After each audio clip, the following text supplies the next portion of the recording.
বিসমিল্লাহির রহমানির রহিম। আসসালামু আলাইকুম। দেখতে পাচ্ছেন আমি ছোটো ছোটো আমের কড়ালিগুলো আমি কী করবো সেজন্য সুন্দর করে কেটে ধুয়ে নিলাম। ধুয়ে কেটে নিয়েছি, যে না চিকন না মোটা করে কেটে নিয়েছি। তো এখন এটাকে মাখিয়ে দেখাবো আপনাদেরকে। মাখানোর জন্য আমি এখানে আগে থেকে রেডি করে নিয়েছি শুকনো মরিচের গুঁড়া, লবণ, চাট মশলা আর ভাজা জিরার গুঁড়া। তা আমি এগুলো এখন দিয়ে দিলাম। এর সঙ্গে দিব আমি বিট লবণ, তার সঙ্গে হালকা চিনি,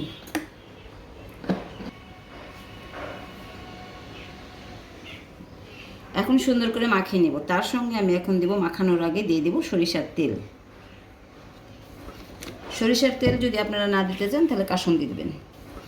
সরিষার তেল যদি আপনারা না দিতে চান তাহলে কাসুন্দি দিবেন। এখন সুন্দর করে চটকে নেব, মাখিয়ে নেব। ঝাল দেখতে পাচ্ছেন যে এই কচি আম, সেজন্য একটু ঝালটা বেশি দিয়ে দিয়েছি। আর যেহেতু কাসুন্দি আমি খাবো না, সেজন্য আমি সরিষার তেল দিয়ে দিয়েছি। এখানে সরিষার তেল বাদ দিয়ে আপনারা কাসুন্দিও দিতে পারেন। যেহেতু আমার ঘরে কাসুন্দি নেই, তাই সরিষার তেল দিলাম।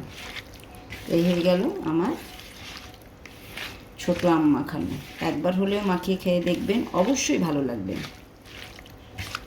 জিভেতে জল চলে আসবে।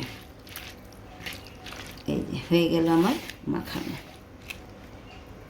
এর আগে কে কে মাখিয়ে খেয়েছেন অবশ্যই কমেন্টে জানাবেন। আর ভালো লাগলে অবশ্যই লাইক কমেন্ট দেবেন। আর ফলো এখন পর্যন্ত যারা দেননি ফলো দিয়ে দেবেন। অন্য কোনো ভিডিও বা রেসিপি নিয়ে আবার আপনাদের সামনে আসবো। আজকের মতো এখানে শেষ করছি। আসসালামু আলাইকুম, আল্লাহ হাফেজ।